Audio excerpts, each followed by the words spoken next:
possibilities. And the third problem is the conundrum of consciousness. What is consciousness? And in Upanishad, Vedanta, we keep on talking about consciousness. So these days, what is consciousness? They say, whatever the yellow robe says, that is consciousness. They do a lot of research. And finally, they studied brain, they studied genetic structure, and are not reaching anywhere. So whatever the yellow robe says, that is consciousness. That is what. So the conundrum of consciousness is a very important subject for Vedanta, because we talk about consciousness and consciousness.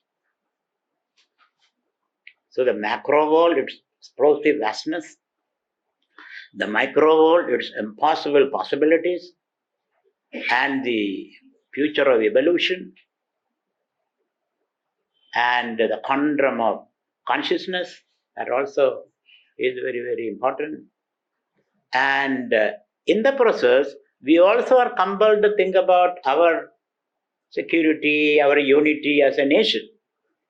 So where does Vedanta come into this equation? We all are thinking about the security and unity and the development of our nation, isn't it?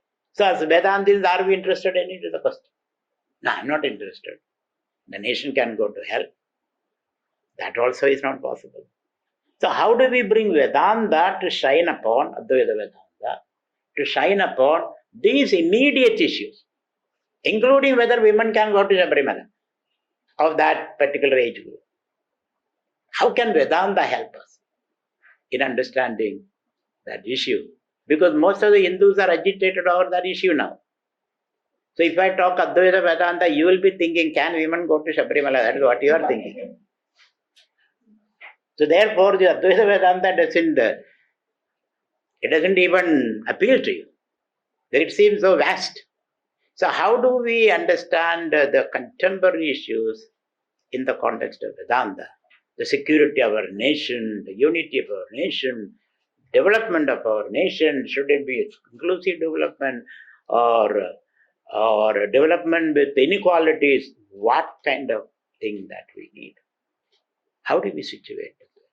That also is a question. Otherwise, you will be leading a divided life. In the classroom, you are a Vedantin. Outside, and with the classroom, you say, Vasudeva Kudumbagam Yatra Vishwam Bhavatyagani Manu Bhadra Krado Yandu Vishwadaha and Ahimsa, truth, and all that. Outside, you are a very narrow-minded person with high blood pressure and ready to shout at people. So how do we situate the Advaita knowledge to shine upon these issues? That also is very important. Because when I explain things, these ideas will come. So don't get shocked. These ideas will come and we'll be exploring these questions. So that also is a very important issue. Another issue that faces humanity is the dialectics of development and environment. That also is a very important issue.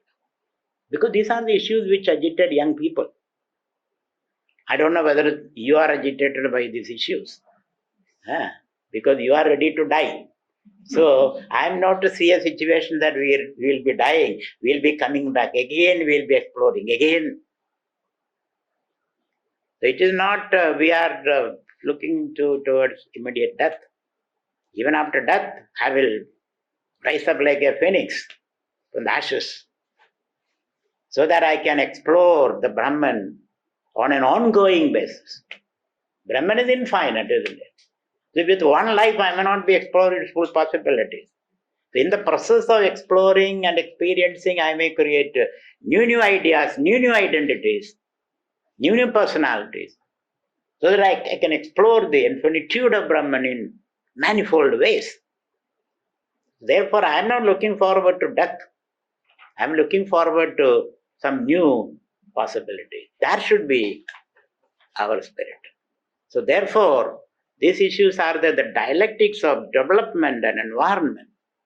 Where environment stops, where Development start where development stop, because development has created its own antithesis. There is a dialectical process.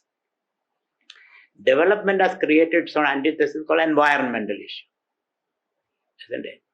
So, and something new has to emerge which can accommodate the sensitivities of both those who argue for development and environment. Something new, a new solution has to arise. Maybe Vedanta can help in that also, Advaita Vedanta. So these are the issues which are agitating you at this point. And unless I refer that and connect it to Advaita, you are not listening. I'm sure nobody will listen. No, nobody will listen means because you are not experiencing it. It's not relevant to us. It has to be made very, very relevant. So as we go through these discussions, we may bring all those issues. So, with this introduction, let us try to understand what is going on here in this particular Upanishad. So, this is the context in which we are discussing the Upanishad. So, as I told you, what is meant by the Upanishad? Why do you take up this Upanishad? Why don't you take up something else? What has Upanishads to do with that? Upanishads literally means, I'll come back to its etymological meaning and all that, but for the time being, for the beginners, Upanishad means sit near the Guru.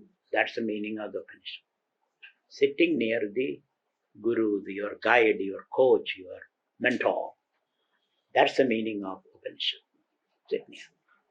And engage in a conversation. Can be Q&A, question answer. Engage in a conversation. Conversation on fundamental issues. And in ancient days, we used to do that. Kings and merchants and scholars used to come together, engaging discussions. And it is only through discussion you explore and express yourself. So the Guru and the Shishya engages in a discussion. Guru has some advantage because he has got age in his favor. He may have more knowledge. But the Guru may not have all the answers. Please don't put all that burden on the Guru. Oh, Guruji, you know everything. So I am here with my mouth open. Tell me, all the Guru, the honest Guru will say, I don't know. Any Guru says, I know, shun him like a serpent. Because avijnadam vijanadam, vijnadam vijanadam. Those who know, they don't know. Those who know, they don't know. Those who know, they don't know, they may know. Therefore, an honest Guru will say, let us explore jointly. Because my path may not be your path. Anaddugaha addugeshu paraishnavaha. Because this is a pathless path. Everyone has to chart, walk his own path. The path that you walk is your path. There's no footprints. Nobody leaves any footprint. It's like a bird flying in the sky. No footprint, isn't it? If you're walking on a wet seashore, there are some footprints. But here it is the bird's flight. You cannot see any footprint there. So each one of you have to walk your own path. The path you walk is the path that you create. So therefore the honest Guru will say, I don't know. Let us explore together. That does not mean anybody says, I don't know, you have to sit near him. That's not the idea. In his saying, I don't know, there is a knowing mind behind it. That we should know. There is a knowing mind behind it. There's a knowing mind, not a mind which has already known everything. It's a state of mind where the mind is absolutely open. Because the truth is constantly unfolding itself. Therefore, old knowledge is no more valid. It becomes obsolete. So you have to have a very open mind. That's why the Guru says, Avijnadam Vijanada. Naham manye tuvededi nona vededi vedacha. Yona tadveda nona vededi vedacha. The Guru asked the student, did you understand? First he said, yes. Then Guru said, you don't know anything. Second time he says, no, I did not understand, because he thought that is what the Guru may be expecting. Then the Guru said, you don't know, so therefore again you have to start. So how will you answer? Either you keep quiet, or even knowing look. Between the Guru and Shishya, there is a knowing look. You know what I mean. That's all what you can say. So it is what you require is a very open mind, so that the possibilities can unfold. It's a continuously unfolding possibilities. And hence, the Veda begins with the declaration, Vedahamedam Purusham Mahandam Aditya Varnam Tamasastu Bhare. We know, that's how the Veda begins. But how does the Veda end? Nasadasi Sadasi Tadani. And it ends, Ko Veda. Who knows? Not even God's know. Even my knowledge may not be complete. So that kind of humility is very, very important. One should be humble. Vidya dadadi vinayam. The humility is more important. So the Guru and Shishya, Guru is only a facilitator. Guru is only a moderator. Guru is not going to stuff information, because information is trash. It is worthless. More information, more garbage, that's it. Because things are constantly changing. Things are constantly changing, they are not relevant. So therefore, we should have a very open mind as far as spirituality is concerned, as far as the material knowledge also is concerned. So Guru and Shishya sits and discusses. It's only a dialoguing process. So spirituality unfolds through dialogue, not by sitting under a tree, closing our eyes. That's not how spirituality unfolds. So samvadam is important, not vadam. Vada means two people arguing out. Both have got their own positions. They have already decided what is truth. So I come with my position, you come with your position, and we draw our swords, unsheath our swords, and get into each other's throat. That is called vadam. Vada means two people who already concluded they know. Then there is argument, lot of fire and fury, but no light at all. Whereas what we are looking for is samvadam.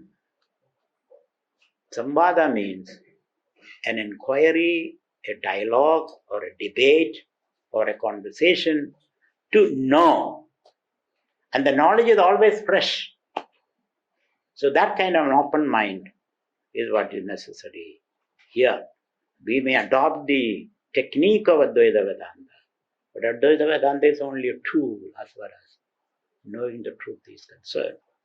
So we are using this Upanishad as a tool, where we all come, sit together and use the metaphor and the words or the ideas used in the Upanishad to make our own exploration, our own inquiry into the vast mystery of truth, Satyam Param Dhimahi. That's what. That's the methodology I'll be adopting here.